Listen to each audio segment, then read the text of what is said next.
बनाया जा रहा है फैसले के लिए। पुलिस मध्यस्थता कर रही है। यहाँ पीछे भी खड़े हैं पुलिस वाले, सीआईडी वाले पीछे भी खड़े हैं। ये छात्र अकेले नहीं है, छात्रों के साथ हम भी खड़े हैं। पूरा प्रदेश खड़ा है, पूरा देश खड़ा है। साम दाम दंड भेद का यंत्र मंत्र तंत्र के प्रयोग से। मगर ये मत भूले, बराबर का टक्कर का विपक्ष है।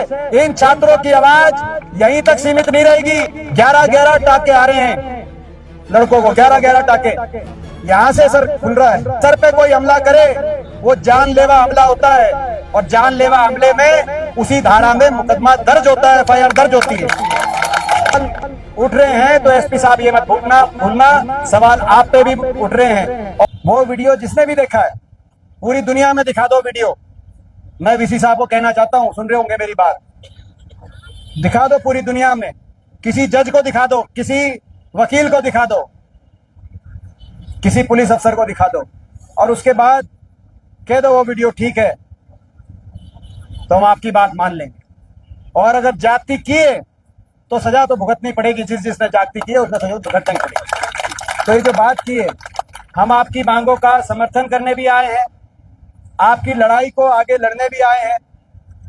हमारी सबसे पहली जो आपकी मांग है, जिसका हम समर्थन करते हैं, कि जो उस दिन जिन्होंने ये सर पे हमला किया, 11-11 टाके आ रहे हैं लड़कों को, 11-11 टाके यहां से सर खुल रहा है। तो जिन्होंने सर पे हमला किया, कानून में सर पे अगर हमला किया जाए, एसपी साहब, हिसार के एसपी भी सुन रहे होंगे, कानून में अगर सर पे कोई हमला करे वो जानलेवा हमला होता है, और जानलेवा हमले में उसी धारा में मुकदमा दर्ज होता है, एफआईआर दर्ज होती है। तो और उस धारा में मुकदमा जब एफआईआर दर्ज होती है तो उसके बाद गिरफ्तारी की कार्रवाई होती है।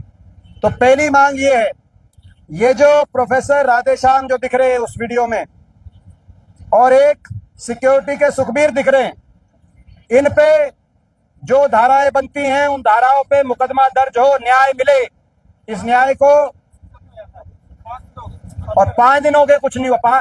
जिस दिन ये हुआ था अगले दिन सुबह जिन छात्रों को चोट लगी थी, उस दिन मैंने वीडियो पे बात करी थी उनसे, परसों सुबह की बात है। कल जैसे कहा बताया अभी जयप्रकाश जी ने कि कल हमारा पहले आने का कल तय हुआ, लेकिन क्योंकि परसों शाम को एक बहुत भयावह एक हवाई जहाज की दुर्घटना घटी, और हमारी पार्टी ने तय किया कि कोई भी राजनीतिक कार्यक्रम एक दिन के लिए पूरे देश में, क्योंकि पूरा देश शोककुल है, तो कल हम नहीं आए, तो आज हमने कार्यक्रम यहाँ पे बनाया। और हमें ये विश्वास के साथ कि भाई कम से कम कुछ कार्रवाई तो होगी कानूनी। तो सरकार भी अपनी जिम्मेदारी से, पुलिस प्रशासन भी अपनी जिम्मेदारी से पीछे नहीं हट सकता। अगर आज वाइस चांसलर पे सवाल उठ रहे हैं तो एसपी साहब ये मत भूलना, सवाल आप पे भी उठ रहे हैं, और दबाव बनाया जा रहा है, जो मैं सुन रहा हूं, दबाव बनाया जा रहा है फैसले के लिए। पुलिस मध्यस्थता कर रही है, दबाव बनाया जा रहा है। यहाँ पीछे भी खड़े हैं पुलिस वाले, सीआईडी वाले पीछे भी खड़े हैं। सीआईडी वालों से मैं कहना चाहता हूं, आप सुन लो, नोट कर लो, न्याय के लिए लड़ाई लड़ रहे हैं। ये छात्र अकेले नहीं है, छात्रों के साथ हम भी खड़े हैं। पूरा प्रदेश खड़ा है, पूरा देश खड़ा है। प्रजातंत्र में बाबा साहब भीमराव अम्बेडकर जी ने जो संविधान दिया, जो लोकतंत्र दिया, बराबर का रोल सत्ता पक्ष का और विपक्ष का होता है। हरियाणा में टक्कर का विपक्ष है। 5 सांसद बीजेपी के हैं तो 5 सांसद कांग्रेस के भी हैं। 37 विधायक हमारे विधानसभा में, आधा % वोट, 22,000 कुल वोट से इनकी सरकार सत्ता में आ गई, साम दाम दंड भेद का यंत्र मंत्र तंत्र के प्रयोग से। मगर ये मत भूले, बराबर का टक्कर का विपक्ष है। इन छात्रों की आवाज यहीं तक सीमित नहीं रहेगी। इन छात्रों की आवाज देश की सबसे बड़ी पंचायत लोकसभा में भी गूंजेगी और विधानसभा में भी गूंजेगी। इनकी आवाज गूंजेगी। इस अन्याय की कहानी पूरे देश के अंदर पहुंचाई जाएगी। और ये जो वाइस चांसलर जो एबीवीपी का पट्टा पहन के कार्यक्रम कर रहे हैं, लगातार इस यूनिवर्सिटी के अंदर जातियां हो रही है। लगातार इस विश्वविद्यालय में हम देख रहे हैं ऐसे ऐसे घोटाले सामने आ रहे हैं, ऐसी ऐसी बातें सामने आ रही हैं, और अब अपनी जिम्मेदारी से पल्ला झाड़े बैठे हैं। हमारी दूसरी मांग ये है कि जो वाइस चांसलर है इनको वाइस चांसलर को या तो तुरंत बर्खास्त किया जाए या खुद इस्तीफा देके वाइस चांसलर जाए।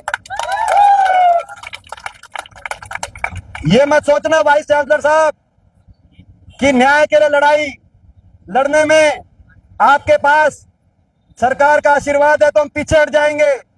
अरे जब किसान की लड़ाई लड़ने की बात आई तो दिल्ली की सरकार को भी हमने झुकाने का काम किया। 750 किसानों ने अपनी, तो अन्याय से लड़ाई जब लड़नी होगी तो लड़ाई में हम कदम पीछे नहीं हटाएंगे।